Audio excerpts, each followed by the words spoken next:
A teenager is pointing his aircraft straight at Moscow. Behind the Soviet air defense network, decades in the making, stand thousands of radar installations, hundreds of missile platforms, interceptor jets fueled and waiting. A system with a perfect record, zero breaches, ever. Over the next few hours, every single layer of that system will get its chance to bring him down. Every single layer will fail. If they stop him, his name vanishes into nothing. If they don't, the most powerful military on earth becomes a punchline, and Gorbachev gets the excuse he needs to gut his own generals. Everything hinges on what happens next. Who is this kid? How does he slip through? And why does one rented Cessna crack an empire apart? The time is 2:29 p.m. Over Estonia, a dot materializes on a Soviet radar screen. The operator leans in.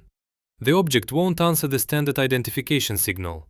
No flight plan, no clearance, no reason to exist in this airspace. Hit exit 8255. Within minutes, 3 surface-to-air missile batteries receive targeting data. Their systems acquire lock. Fingers drift toward launch controls. This is the exact scenario they've rehearsed 1,000 times. An unidentified aircraft punching through Soviet airspace without authorization. One order. That's all it takes. The operator reaches for the phone, reports up. His commanding officer reports higher. The chain of command pushes the decision up, and up, and up. No one wants to be the person who gives that order. It's Border Guards Day, a Soviet military holiday. Half the senior brass are deep into celebrations. Those still at their desks want nothing to do with this decision, not after last time, not after 1983. The order never travels back down. Object 8255 drifts east. Missile batteries hold their lock. Fingers stay rigid. And a teenage boy in a red flight suit, completely oblivious that 3 weapon systems just held him in their crosshairs, keeps flying toward Moscow. None of this should be possible. The Soviet air defense network wasn't just military infrastructure. It was doctrine made physical. $100 billion, 500,000 personnel, the most advanced radar grid ever constructed, built around a single promise. Nothing crosses into Soviet airspace uninvited. And nothing ever had. In 1978, Korean Airlines Flight 9002 wandered off course over the Kola Peninsula. Soviet interceptors launched. The aircraft was shot down, 2 passengers killed. Moscow's response: a justified reaction to a sovereign border violation. In 1983, it happened again. Korean Airlines Flight 0007, a Boeing 747 with 269 souls aboard, one of them a US congressman, strayed 200 meters off its route over Sakhalin Island. A Soviet Su-15 interceptor released 2 missiles. The jet dropped into the ocean. Everyone on board, dead. Global outrage followed. The Soviets didn't flinch. Their position was absolute. You cross into our airspace without permission, you die. No negotiation, no warning shots, no mercy. This wasn't classified knowledge. Every pilot on the planet understood it. Every government accepted it as fact. The system had never hesitated. The system had never broken. And yet, somewhere over Estonia, Object 8255 is still pushing east. Unidentified, unauthorized, alive. Something has gone deeply wrong inside the system that never missed. The radar operators face a growing crisis. Object 8255 keeps moving, keeps heading east, keeps ignoring contact, and the missile crews on the ground still have no order. So they escalate. A MiG-23 interceptor roars off a runway near Pushkin, the most capable Soviet fighter of its era. Armed, fast, tasked with one job: investigate. The pilot spots the Cessna within minutes. He slides alongside. Close enough to read the white paint. Close enough to make out civilian registration numbers stamped on the fuselage. Close enough to peer through the cockpit glass and see a young man in a red flight suit, who never even glances over. The pilot keys his radio. Unidentified civilian aircraft, single engine, small, bearing east toward Moscow. Requesting permission to engage. The radio goes dead. He waits. The Cessna holds its course. He asks again. Nothing. Here's what's unfolding on the other side of that transmission. The senior officers are thinking about 1983. They're remembering the global fury that followed K007. They remember the headlines. Every front page on Earth branding them murderers. Downing a military jet is one calculation. Downing what looks like a small civilian plane, a lost tourist maybe, is a completely different equation. Nobody wants to be the one who gives that order. Then something no one predicted. At that precise moment, an AN-2 biplane lifts off from a local airfield below. A small Soviet crop duster on a routine agricultural run. It appears on the same radar screen as the Cessna. 2 blips. Same area, same altitude. The operators watch both signals converge on their displays, drift apart, converge again. One operator makes his call. He tags object 8255 as a domestic Soviet aircraft, probably the AN-2, and strips it from the threat register. One keystroke, one wrong assumption. The MiG pilot is still circling, still waiting for his order, when command crackles back on the radio. Stand down, false alarm, return to base. He glances out of his cockpit one last time.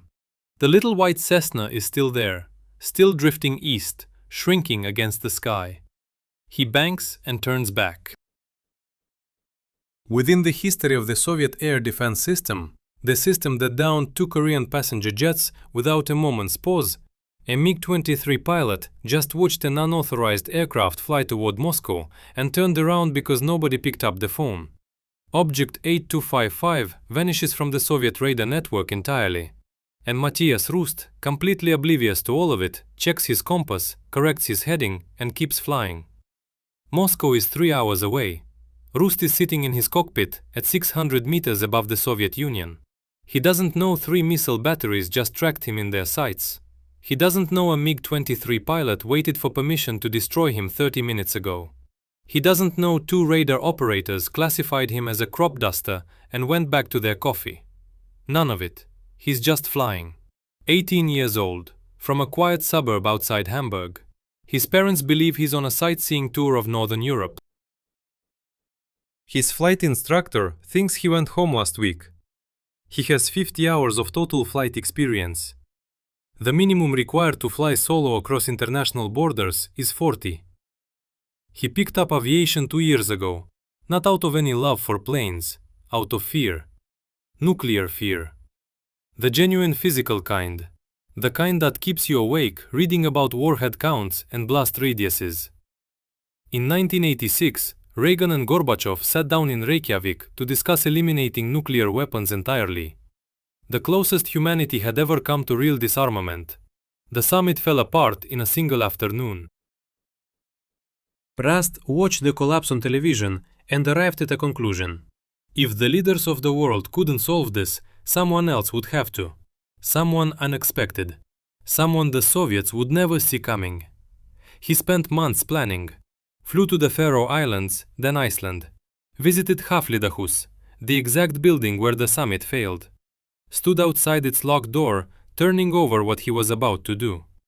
Then Helsinki, his last stop before Soviet airspace. 3 days he spent there, just sitting with the decision. Is this insane? Yes. Will it work? Maybe. Could he die? Almost certainly. On the morning of May 28, he woke up, drove to the airport, filed a flight plan to Stockholm, and lifted off. Then killed his radio, turned east. He's been airborne for 4 hours now. Below him, Soviet territory. Ahead, Moscow. Behind him, a trail of military alerts, baffled radar operators, and one deeply frustrated MiG pilot who never received his order. Rust knows none of it. There's no private anything. Rust sees the Kremlin walls first. Red brick battlements, unmistakable. The same silhouette from 1,000 photographs. He banks toward them and begins his descent. His original plan called for landing inside the Kremlin compound itself. The courtyard offers enough space. The symbolism would be flawless. A West German teenager setting down in the most heavily guarded fortress in the Soviet Empire. But he thinks it through. If he touches down behind those walls, only a handful of guards witness it. KGB officers swarm him within seconds. They seize the aircraft, arrest him in silence, deny the entire event ever occurred. No cameras, no witnesses, no story. He needs somewhere public, somewhere so exposed that the Soviets cannot erase what happened. Red Square. He circles once, twice. Below him, thousands of tourists, school groups, Muscovites cutting across the cobblestones on afternoon errands. The space is vast, but dense with bodies. Landing here means killing someone, maybe several people. He pulls up, keeps circling. Then he spots it. The Bolshoi Moskvoretsky Bridge, 6 lanes wide, light traffic, a clean approach from the river. If he comes in steep with full flaps, kills the engine at precisely the right instant, he can set the Cessna down on asphalt and taxi straight into the square. One problem: trolley bus wires stretch across both ends of the bridge and through its center. Steel cables strung at exactly the altitude that would tear his wings apart on approach. On any normal day, this landing is impossible. Rust makes another pass, looks closer. The wires are gone, every last one. The bridge is completely bare. What Rust does not know, what he will only learn years later, is that the Moscow City Maintenance Department pulled those wires down that morning. Routine repairs. A scheduled job sitting on the work orders for weeks. Nothing to do with any of this. They reinstalled them the next day. Rust has roughly 30 seconds to process this before committing. He lines up his approach, full flaps, engine at idle, coming in steep over the first span. Below him, a Moscow driver in a battered Volga sedan is about to experience the worst morning of his life. Rust drops, flares, wheels kiss the bridge surface. He rolls forward, ducks beneath the remaining cables, taxis past St. Basil's Cathedral with its painted onion domes rising to his left, and brings the aircraft to rest 200 meters from the Kremlin wall. He cuts the engine. Someone asks where he's from. Germany, Rust says. The crowd softens. East Germany, they assume. An ally. Some kind of official demonstration. A woman pushes forward carrying a loaf of bread, the traditional welcome offering. She presses it into his hands. He accepts, bewildered. Then someone asks for an autograph. Rust signs it. Then another. Then another. Within minutes, Muscovites surround him. Handshakes, photographs, treating him like a scheduled public appearance. Then he clarifies. __, quote _0 __. The crowd falls silent. Nobody knows what to do, so they keep taking photographs. KGB arrives 1 hour and 40 minutes later. As they escort Rust away,